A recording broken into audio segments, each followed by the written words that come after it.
అందరికీ నమస్కారం. నేను మీ ఆడా నారాజు. జూబ్లీస్ ఎన్నికల మీద చాలా స్పష్టంగా ఎన్నికల ముందు కూడా నేను చెప్పడం జరిగింది. పోలింగ్‌కు ముందు కూడా నేను చాలా అనేక అంశాలు చెప్పడం జరిగింది. నేను ఏ అంశాలైతే చాలా స్పష్టంగా చెప్పానో అదే అంశాలు ఎన్నికల్ని ప్రభావితం చేశాయి. అదేవిధంగా పోలింగ్ ముగిసిన తర్వాత కూడా, పోలింగ్ కంప్లీట్ అయిన తర్వాత కూడా ఎగ్జిట్ పోల్స్ కూడా నేను చెప్పిన అంశాలకు అనుగుణంగా రావడం జరిగింది. ప్రధానంగా నేను చెప్పిన అంశాల్లో నవీన్ యాదవ్ గారికి అంటే పోలింగ్‌కి నేను 4-5 డేస్ ముందే చెప్పాను. ఏంటంటే నవీన్ యాదవ్ గారికి 45 నుంచి 51% ఓట్ షేరింగ్ ఉంటుంది. సో ఆయన గెలిచే అవకాశాలు ఉంటాయని చెప్పాను. అదేవిధంగా 3 నుంచి 6% ఓట్ షేరింగ్ నవీన్ యాదవ్ గారికి ఉంటుంది. అంటే 3 నుంచి 6% ఓట్ షేరింగ్ తోటి నవీన్ యాదవ్ గారు గెలుస్తారు అని చెప్పడం జరిగింది. ఇదొక ప్రధాన అంశం. అంటే ఈ 2 అంశాలు కూడా నేను ఏదైతే చెప్పానో ఎగ్జాక్ట్‌గా అదే వాతావరణం ఉంది. అదేవిధంగా 10 నుంచి 15% అంటే పోలింగ్ పెరుగుతుందని చెప్పి నేను భావించాను. సో అది పోలింగ్ మాత్రం పెరగలేదు. అదేవిధంగా 15,000 నుంచి 25,000 ఓట్లు మెజార్టీతో నవీన్ యాదవ్ గారికి గెలిచే అవకాశం ఉందని చెప్పాను. ఓట్ షేరింగ్ పోలింగ్ పెరిగితే మాత్రం పెరుగుతుంది, పోలింగ్ తగ్గితే తగ్గుతుందని చెప్పాను. సో పోలింగ్కు పెరగలేదు కాబట్టి ఖచ్చితంగా ఈ మెజార్టీ అనేది మారే అవకాశం ఉంటుంది. సో నేను చెప్పిన 3 ప్రధాన అంశాల్లో 2 ప్రధాన అంశాలు ఇక్కడ జరిగాయి. ఒకటి, నవీన్ యాదవ్ గారికి 45 నుంచి 51% లోపు వస్తుందని చెప్పాను. సో అన్ని ఎగ్జిట్ పోల్స్ కూడా 46, 47, 48, 49 కూడా ఉన్నాయి. సో నేను కూడా ఎగ్జిట్ పోల్స్ చేస్తున్నాను. అదేవిధంగా 3 నుంచి 6% ఓటు షేర్తో నవీన్ యాదవ్ గారు గెలుస్తారని చెప్పాను.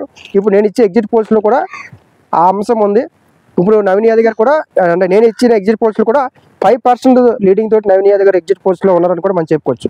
ప్రధానంగా ఎగ్జిట్ పోల్స్లో ఇండియన్ నేషనల్ కాంగ్రెస్ పార్టీకి 47.30 అనేది నవీన్ యాదవ్ గారికి ఉంది.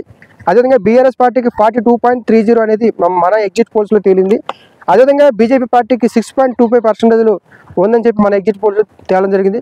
అదేవిధంగా అదర్స్ అంటే ఇండిపెండెంట్ కావచ్చు, చిన్న చిన్న పార్టీలు కావచ్చు, ఇవన్నీ కూడా ప్రధానమైన రాజకీయ పార్టీలు 3 పార్టీలు కాకుండా మిగిలిన వాళ్ళందరూ కూడా అదర్స్లోకి వస్తారు. వీళ్ళు 5.2% వరకు కూడా వీళ్ళకి ఓటు పోలేదని కూడా మనం చెప్పుకోవచ్చు.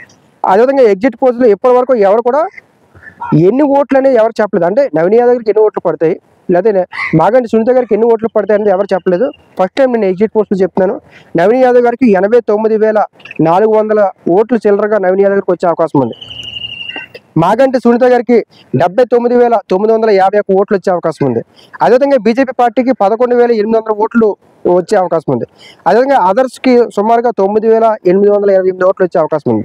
సో అంటే ఇప్పటి వరకు ఎగ్జిట్ పోల్స్ అందరూ కూడా పర్సంటేజ్ ప్రకారం చెప్పారు, కానీ ఎన్ని ఓట్లు వస్తాయనే విషయం ఎవరు చెప్పలేదు. ఫస్ట్ నేను చెప్తున్నాను. అదేవిధంగా మెజార్టీ ఎంత అంటే మెజార్టీ కూడా నవీన్ యాదవ్ గారికి ఈ ఎగ్జిట్ పోల్స్ ఆధారంగా చూస్తే పోలింగ్ అయిన పోలింగ్ పర్సంటేజ్ ఈ ఎగ్జిట్ పోల్స్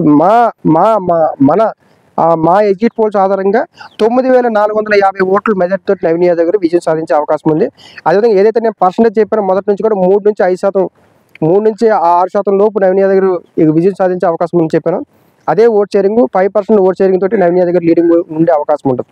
కాబట్టి నేను ఏవైతే చెప్పానో 3 అంశాలు ప్రధానంగా చెప్పాను. ఆ 3 అంశాల్లో 2 ప్రధాన అంశాలు ఇప్పుడు జరిగాయి.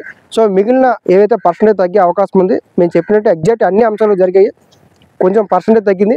సో పోలింగ్ ఏదైతే కౌంటింగ్ ఉంటుందో 14 తారీఖున, కౌంటింగ్ తర్వాత కూడా నేను స్పష్టంగా మీ అందరికీ అన్ని విషయాలు చెప్పే ప్రయత్నం చేస్తాను. Thank you.